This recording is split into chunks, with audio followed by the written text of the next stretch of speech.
Je peux pas passer ma vie à être quelqu'un d'autre. J'aurais jamais fait tout ça sans lui. Jamais. Et je me disais, je fais bien semblant quand même. Et les gens y croient. Putain, qu'est-ce que t'es en train de faire? Qu'est-ce que je me suis rendu compte de...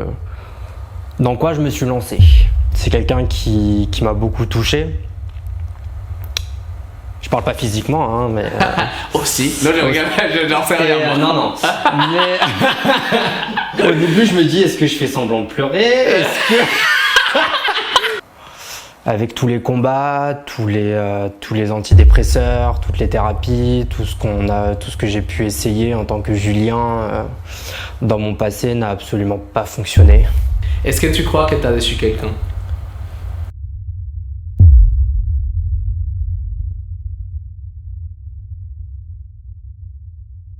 Hola hermosos, bienvenue sur une nouvelle vidéo. Pour les nouveaux sur la chaîne, je m'appelle Andrés Mo. Je vous invite d'abord à vous abonner à la chaîne et d'activer la petite cloche qui est juste en bas pour recevoir les notifications avec chaque nouvelle vidéo. Aujourd'hui avec nous, une invitée légendaire. Restez jusqu'à la fin pour voir ce qu'on a prévu pour vous. Here we go!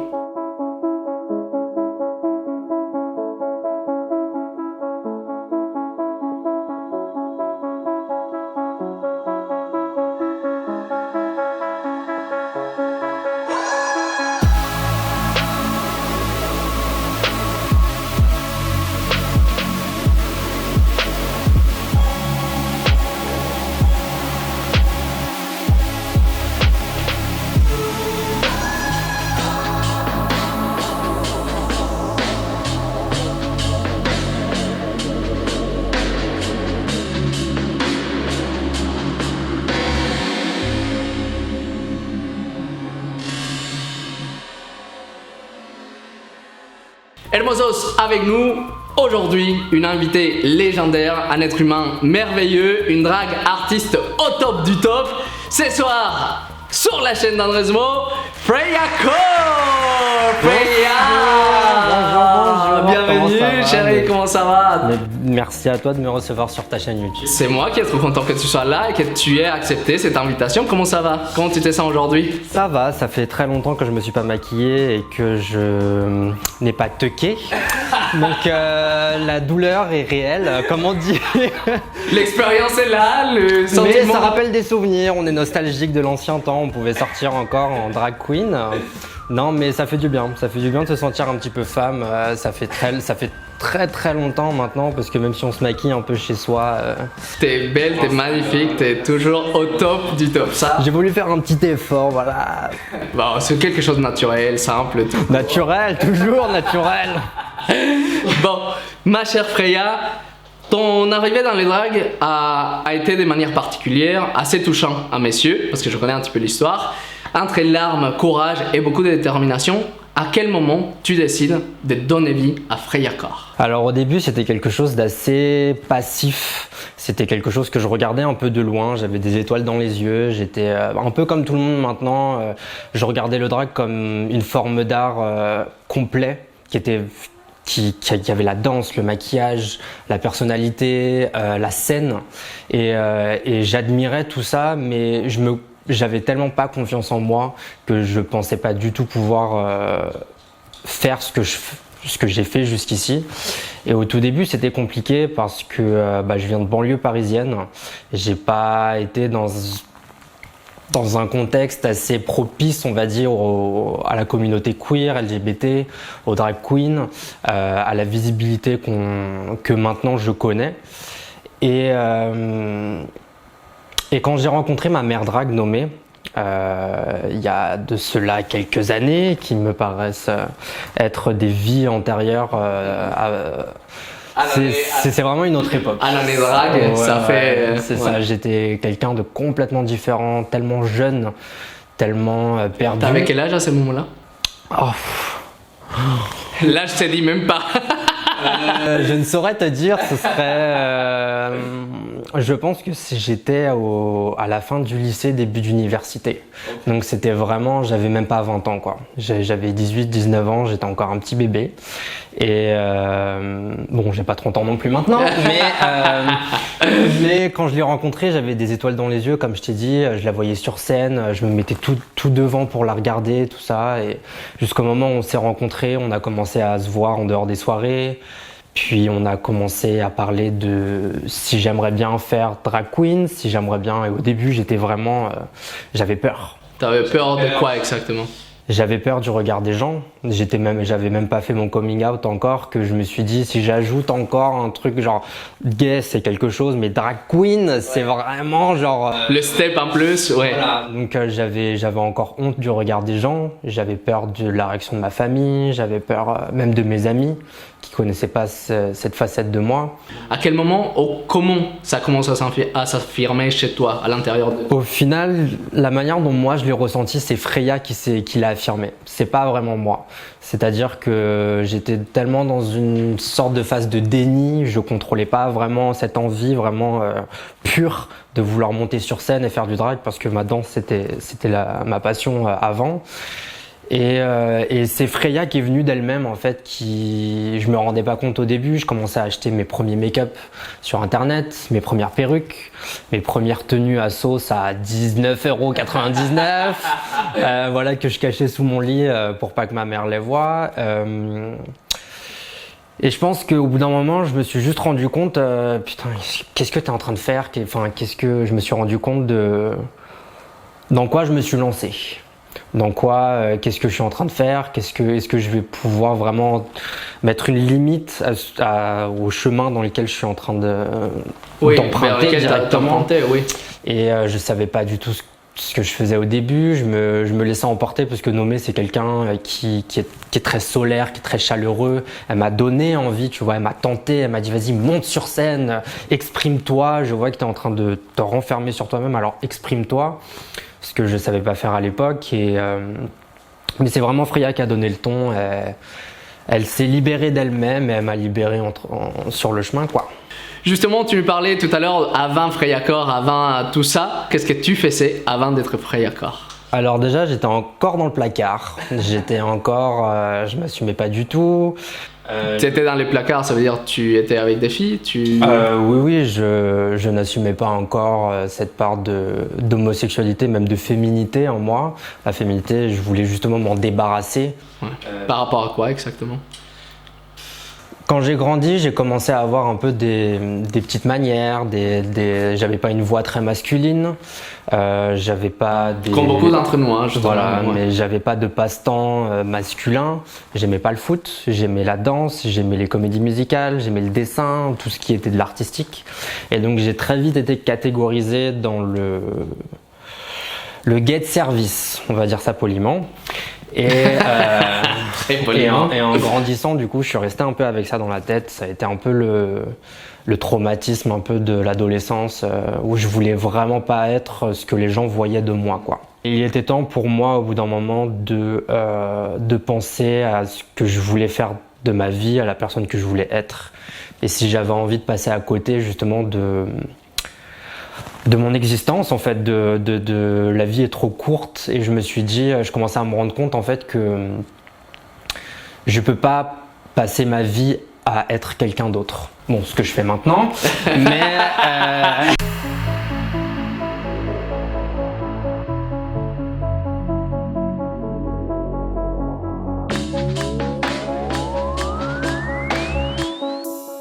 Et à quel moment tu te rends compte, tu as eu ces déclics des genre je n'aime pas forcément, ou je reconnais que je n'aime pas forcément les filles, ou que je ne suis pas à ma place, ou que je ne suis pas au bon endroit? Bah, je savais déjà très jeune que j'étais différent, que voilà, quand j'ai commencé à grandir, quand j'étais adolescent, je me suis très vite rendu compte que une attirance vers les garçons, elle était bien là, quoi. Mais j'ai vraiment essayé de la cacher, j'ai vraiment essayé de pas aller dans ce chemin-là. J'avais honte, j'avais pas confiance en moi, j'étais perdu. Et je pense qu'il a fait la différence au bout d'un moment, c'est que j'ai rencontré les bonnes personnes. J'ai rencontré des personnes qui m'ont fait me rendre compte que il fallait que je sois moi-même, qu'il fallait que j'assume, qu'il fallait au bout d'un moment me taper du poing et dire c'est pas grave, c'est pas grave. Si tu perds des gens, c'est pas grave. Si ta famille n'est pas d'accord, c'est pas grave. Si au final c'est l'image que j'ai de moi-même qui compte. C'est pas l'image que les gens peuvent avoir de moi enfin.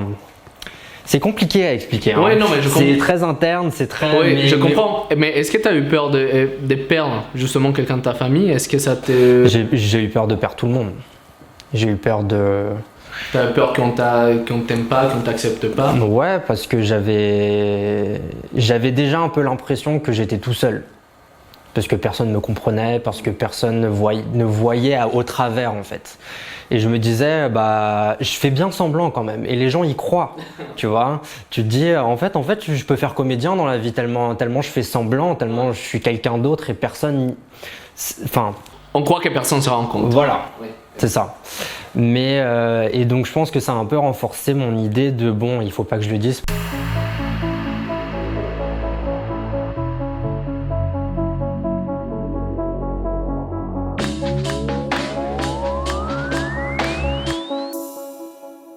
Est-ce que tu crois que tu as déçu quelqu'un? Non.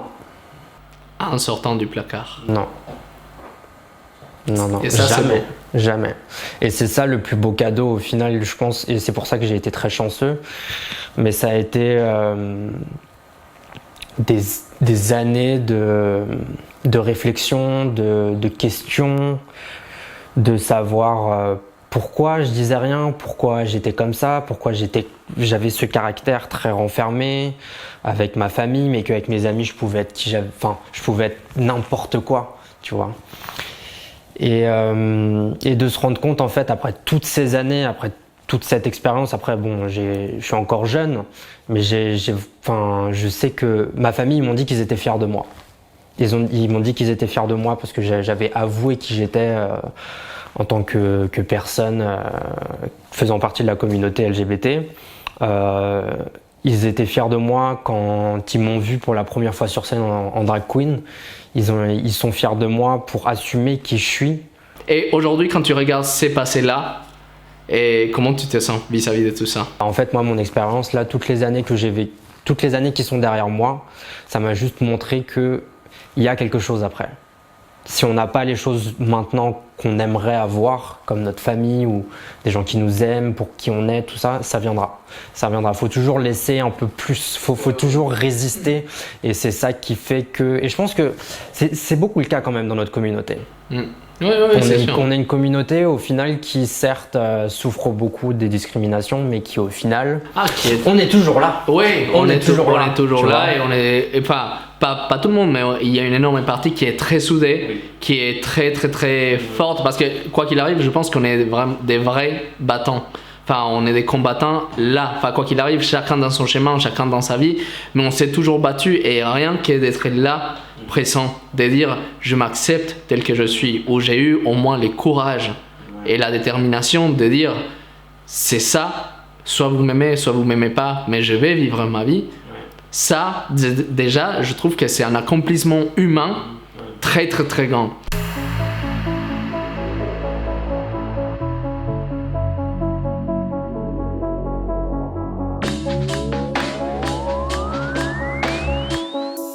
Derrière ton make-up, derrière ta wig, tes styles et compagnie, il y a une personne. C'était cheveux naturels. Derrière ton make-up, tes styles, tout ce que tu es, il y a une personne, je sais, qui est passionnée, qui est dédiée, qui est à assez haut, assez bas, et un être humain excellent, qui s'appelle Julien. Julien, hein? Qu'est-ce que Freya Core? Si j'avais l'occasion et l'opportunité, par magie, si je pouvais mettre Freya Core en face de Julien, qu'est-ce que Freya Core dirait à Julien? Déjà, elle le regarderait droit dans les yeux. Elle lui dirait arrête de boire, parce qu'il faut arrêter. En tout cas, reposer le foie. Je sais pas. Tu sais pas du tout? Je sais pas. Et qu'est-ce que Julien dirait à Freya? Merci. Merci de quoi? Merci d'avoir été la thérapie qui a fonctionné. Parce que avec tous les combats, tous les antidépresseurs, toutes les thérapies, tout ce que j'ai pu essayer en tant que Julien dans mon passé n'a absolument pas fonctionné. En tout cas, a fonctionné pour un temps, mais c'était que temporaire. Ça a toujours été très. On met les choses de côté en attendant que ça passe, mais quoi qu'il arrive, les choses elles vont toujours revenir. C'est toujours là. C'est très profond. On n'a aucun contrôle dessus. On ne sait pas avoir le contrôle dessus. Et le drag, je pense, c'est arrivé. Ça arrivait à un moment dans ma vie où j'en avais besoin, où c'était nécessaire, où c'était une révolution qu'il fallait déclencher, quoi. Il fallait le faire, il fallait prendre le contrôle. Il fallait dire j'ai besoin de vivre ma vie, et ça a été un peu la déclaration d'indépendance de Julien.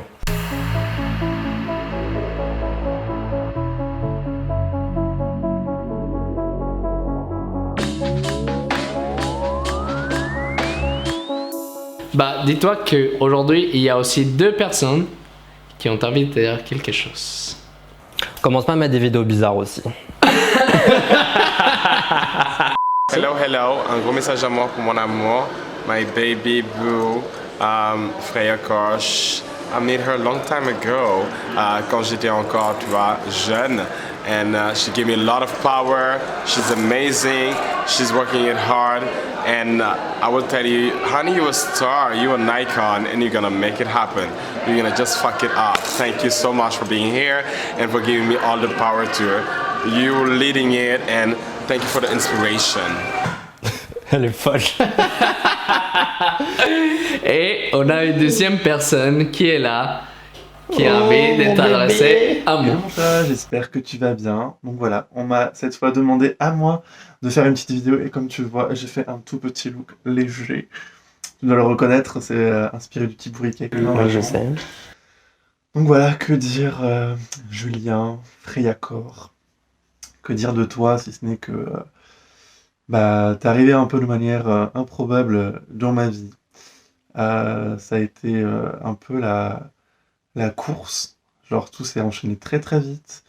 Il y a eu la Drag Me Up, il y a eu le clip, il y a eu New York, il y a eu mes premières perfs, il y a eu beaucoup de bousculements à ce moment-là. Et je crois que tous les deux on a beaucoup grandi pendant l'année que tu as passé à la maison, et même l'année que tu as passé avant ça. Et voilà, que dire à part merci d'avoir été là dans les moments les plus durs comme les plus fun, d'avoir été casse-couille comme il le fallait au bon moment, de savoir faire rire, de savoir mettre les claques quand il faut, et de m'avoir aidé à me trouver en tant que Flo et en tant qu'Itsu aussi. Et voilà. Et je te fais de très gros bisous, tu me manques très très fort. Continue à croire en toi, tu sais à quel point moi je crois en toi, encore aujourd'hui, et ce sera, je pense, pour toute la vie. Donc je t'embrasse, fais attention à toi, et puis on se voit vite pour manger des croustilles et boire du vin blanc. Ce qu'on a fait il y a 2 jours littéralement. C'est qui ces 2 personnes pour toi? Pouf. Alors il y avait Nommé, ma maman, ma mère drag, celle qui m'a fait découvrir un peu le monde du drag parisien, qui m'a fait rencontrer Cookie, l'un des mentors que j'ai eu même encore maintenant. Je pense qu'elle s'en rend pas forcément compte, mais elle m'a beaucoup aidé à l'époque où j'étais très perdu, où j'avais besoin qu'on me guide. Et on a eu des conversations interminables sur la vie, sur les leçons qu'elle a apprises, les leçons que j'allais apprendre dans le futur. Elle m'a fait me rendre compte de ma valeur. Elle m'a vraiment fait comprendre que j'avais quelque chose à donner, que j'avais quelque chose à offrir, et elle m'a fait découvrir son monde en fait. Elle m'a fait découvrir ce que l'être humain a de mieux à offrir. Et c'est vraiment un beau cadeau qu'elle m'a fait. Et on se voit pas énormément. On se parle pas énormément non plus. Parfois, t'as pas besoin de ça pour... Non, mais justement, on n'est pas des personnes qui ont besoin tout le temps de contact, mais à chaque fois qu'on se parle, ça me remet un peu les idées en place et je me souviens un peu de ce qui est important. Je revois un peu mon centre de priorité. Et j'ai toujours des étoiles dans les yeux quand je la vois. Et justement, Itsu, raconte-nous ouais. un petit peu, qui est Itsu pour toi? Itsu, c'est mon binôme, hein. C'est mon meilleur ami, ça va au-delà du drag, ça va au-delà de tout, ça va au-delà de... C'est quelqu'un qui m'a beaucoup touché. Je parle pas physiquement, hein, mais... Aussi. Non, j'en sais rien. Non. Mais... La famille, c'est la famille.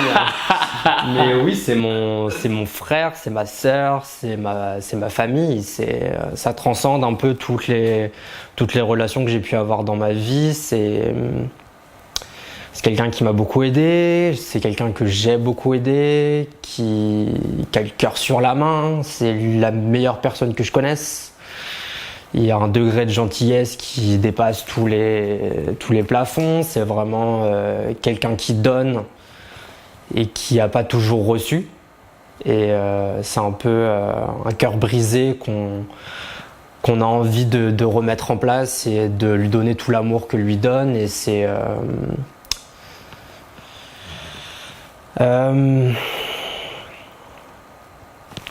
Comme quand il dit qu'on s'est foutu des coups de pied au cul pour se faire bouger les choses, c'est pas qu'une image, quoi. On revient de loin tous les deux et ça a été un parcours entre la Drag Me Up qui m'a accompagné tout du long jusqu'à la finale. La gagnante Drag Superstar de la première édition de la Drag Me Up Paris n'est personne d'autre que Freya Corsh.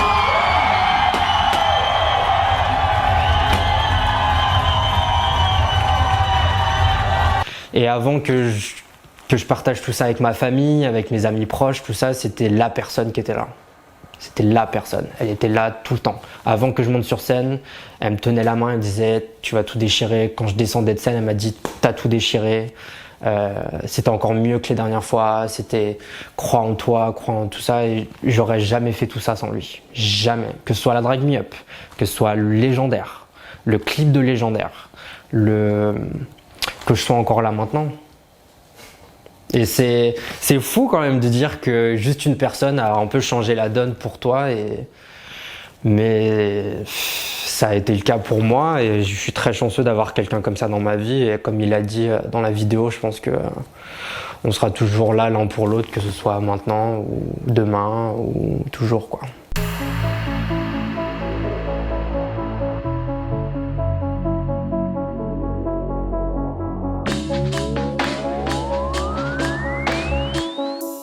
Justement, tu nous parlais un petit peu de la Drag Me Up et de tout ce que tu as vécu. Est-ce que tu peux nous raconter un peu ton expérience vis-à-vis de ces concours qui a été organisé dans les soirées de la Drag Me Up à Paris, du prix que tu as gagné et de comment tu as ressenti et comment tu as vécu tout ça? Alors la Drag Me Up, ça a été un processus assez long quand même. Ça a été graduel. J'ai rencontré les organisateurs de la Drag Me Up la toute première fois que je suis sorti en drag. Parce que je me suis préparé du coup avec Cookie, Cunty, que les gens connaissent, je pense. Et elle devait aller filmer des vidéos pour la promo, pour tout ça, pour l'organisation, on va dire, de la compétition. Et j'avais rencontré du coup les organisateurs qui m'avaient proposé, pourquoi pas, de participer dans le futur. Plus tard, Cookie m'a dit que c'était marrant parce qu'il y avait une autre Freya dans la compétition, Freya Danza, que je salue, qui est devenue une copine. Je me suis dit ah ouais, il y a une autre Freya, bon on va voir qui c'est la meilleure Freya. Et c'est là que j'ai porté un peu mes cojones, tu vois, et je me suis dit bon bah on y va et voilà. Je sais plus exactement combien de temps ça a duré, mais il me semble que j'ai fait 6 semaines. Sortir un look différent à toutes les performances. J'avais des perruques différentes à chaque fois que je faisais des apparitions. Oui, bah, c'est du travail. Hein. 2 performances par soir avec deux looks différents. Ouais. Un 3e look qui est censé être plus fort que les 2 autres. Les 2 autres, ouais. Toutes les semaines. Ouais. Disons que c'est quelque chose d'assez intense, quoi. Beaucoup de travail encore, beaucoup de doutes. Parce qu'une fois qu'on est lancé dans ce genre de compétition, on a un peu l'instinct de survivant. On a envie de prouver que voilà pourquoi j'en suis arrivé là. Voilà pourquoi je mérite de gagner et de vraiment prendre la couronne, quoi. Et psychologiquement, c'était une torture complètement. C'était vraiment torturé à fond. Et donc du coup, on dit Freyakor, voilà, j'ai gagné, on met la couronne. Et attends, pause. Ton ressenti à ces moments-là, quand on a dit gagnante Freyakor. Honnêtement, je pense que mon âme est partie de mon corps, parce que tu me vois sur la vidéo, si tu peux la diffuser. Je sais pas, mais on me voit, je suis en mode... Et genre, je vois les confettis qui tombent, on me donne un bouquet de fleurs, on me donne un disque d'or, on me donne un sac de make-up, on me donne la banderole, on me donne la couronne, donc je suis là avec tous mes trucs. Il y a Itsu qui vient me faire un gros câlin, Nomé qui est Cookie, après il y a Mika Holly White, ensuite... Je me rappelle de ce moment-là. J'ai le regard un peu vide, quoi. Je suis à côté de mes pompes. Je suis en train de kiffer, hein. Je suis en train de kiffer mon moment, mais je regarde autour de moi, mais je me dis, mais qu'est-ce que je fais là? Qu'est-ce que je fous là? Au début, je me dis, est-ce que je fais semblant de pleurer? Est-ce que je fais Miss Météo? Est-ce que je fais merci? Est-ce que je fais Miss France? Je dis non, bon vas-y, essaie de sourire. Donc je suis avec mon bouquet, avec mon sac, avec ma couronne qu'on n'arrive même pas à me mettre sur la tête parce que j'ai un gros truc avec des plumes de Nomé. Donc sur le moment, je sais pas trop. Honnêtement, qu'est-ce que t'as ressenti? Tu sais pas, ouais. Non. C'est vraiment, j'ai peu de souvenirs, hein, même pas à cause de l'alcool, hein. J'ai bu quand même, j'avais quand même bu pas mal, mais j'ai pas beaucoup. Je pense que c'était tout le stress, toute la pression qui était là. Tout qui est redescendu d'un coup. Bah ouais. Et parce que je pense que juste avant, j'étais en mode burn-out, quoi. Je me souviens vraiment, il y a vraiment un souvenir qui me reste dans la tête. C'était le moment juste avant les délibérations et qu'on nous annonce en gros qui a gagné. C'était interminable. Interminable. Ils ont fait venir sur scène Cookie qui a fait une perf. Ensuite Mika, je crois oui, c'était long, hein, c'est normal en même temps. Ensuite il y a Detox qui a fait une performance, qui a parlé au micro. Moi j'étais dans ma tenue, j'avais le truc qui m'appuyait sur la tête. J'avais une espèce de casque avec des plumes. J'avais mal à la tête. Je fais non mais laissez-nous aller sur scène qu'on en finisse enfin. C'était interminable. Et c'est vraiment le souvenir que j'ai, quoi. C'était en mode vite que ça se finisse, laissez-nous tranquille, laissez-moi enlever mon tuck, ma perruque qui pèse 10 kilos, tout était, à la fin c'était insupportable. Et après avec le recul, c'est quoi ton ressenti vis-à-vis de tout ce que tu as vécu ces jours-là, ces soirs-là? Encore une fois de la fierté, parce que il y a vraiment beaucoup de travail derrière, quoi. Et vis-à-vis du clip, attention à ce que tu dis. Non, vis-à-vis du clip, ton ressenti dans tout ça quand... C'est parce que j'ai envie d'être... Hey, chin.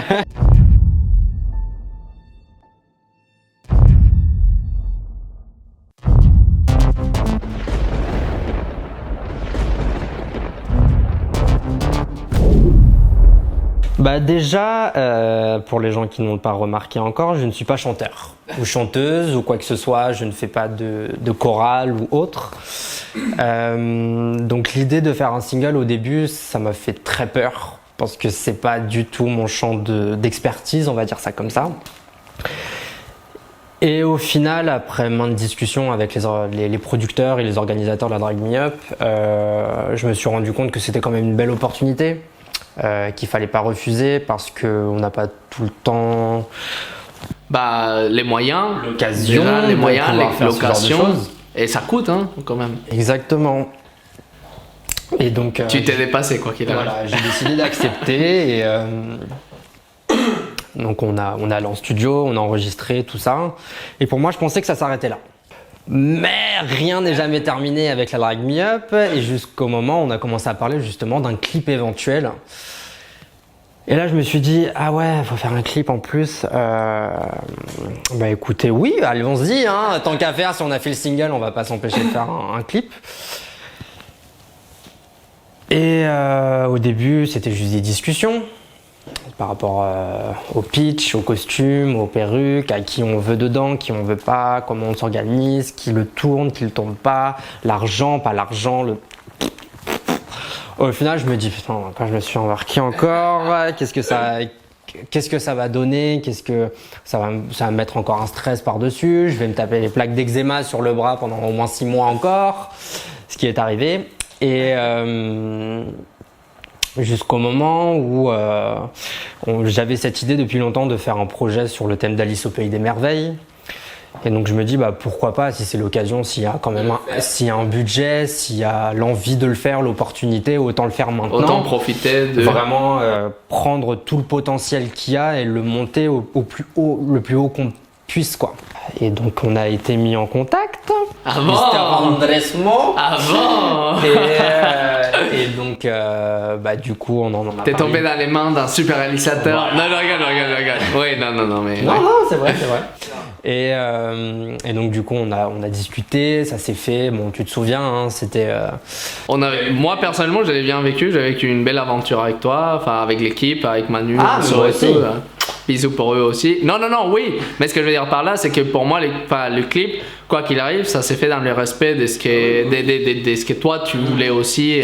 Tu vois, Alice au Pays des Merveilles, l'occasion, même pour moi, d'avoir la liberté quelque part de réaliser, d'imaginer un truc, de visualiser quelque chose de A à Z avec une équipe qui était là et puis voilà, j'étais très content de partager ça en plus avec une merveilleuse queen parce que bon, elle est belle. Je me casse, premier métro, je mets mes lunettes incognito, direction l'after, je fais du fight, je suis la reine de la night. Ça a été un beau projet parce que j'ai voulu plein de drag queens françaises et parisiennes pour la plupart dans mon clip.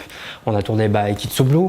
Et c'était très intelligent d'avoir les guests aussi qui sont là, qui t'ont accompagné parce que c'est une manière de remercier aussi les personnes qui ont partagé un bout de ton chemin. C'est ça, exactement. Et il y a des personnes avec qui je suis très proche, comme Nomé, Itsu, Sacha,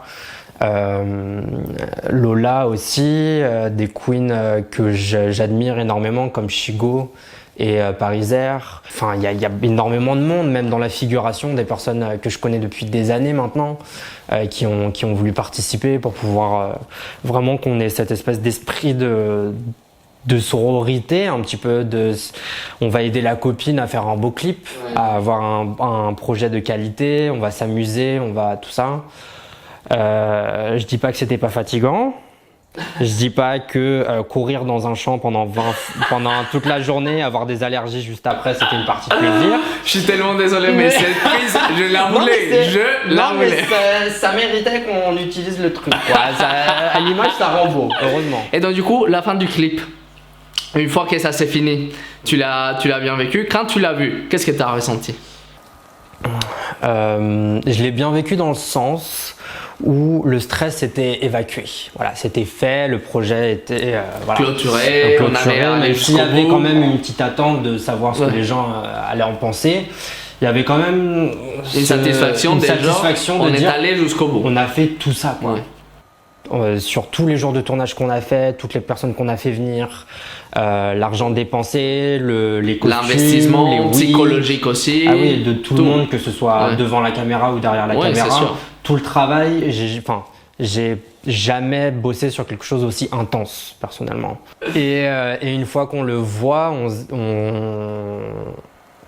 on est fier, quoi. On se dit on a quand même mis sa confiance dans les bonnes personnes, on a un projet complet, on a tous mis un peu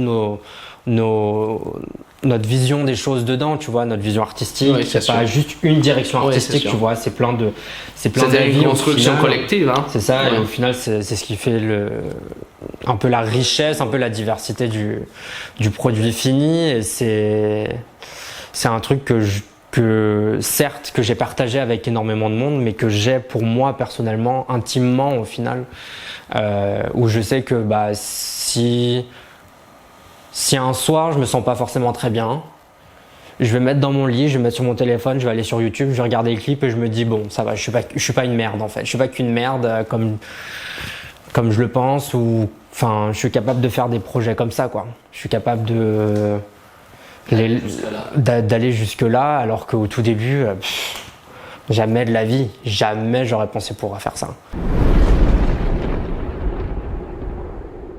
On arrive dans un moment de la vidéo pour faire les challenges de la minute du bonheur. Donc, tu vas répondre à des questions. Si tu sais la réponse, bah tu réponds. Sinon, tu y passes et on revient à la réponse à la fin si on a encore le temps. Ça me met dans un stress là. Attends, faut que je me prépare. Je savais pas que ça allait arriver. T'es prête? Prête. Si tu avais l'occasion de partager la scène avec un ou une artiste, ça serait avec qui? Miss Vanjie. Yes, si ta couleur préférée elle est bleue, quelle est la couleur à éviter? Y en a pas. Les croustilles, tu les préfères avec du vin rouge ou avec du vin blanc? Vin blanc. Ah, si tu avais l'occasion de faire un snatch game, tu ferais qui? Pablo Vittar. Et vodka, whisky ou champagne? Champagne. Ton meilleur souvenir en drague? New York. Quelle est la partie de ton make-up la plus difficile à faire? Mes yeux. En cuisine, t'es très fort pour faire les crocs? Monsieur. Yes. Ton meilleur souvenir en 2020?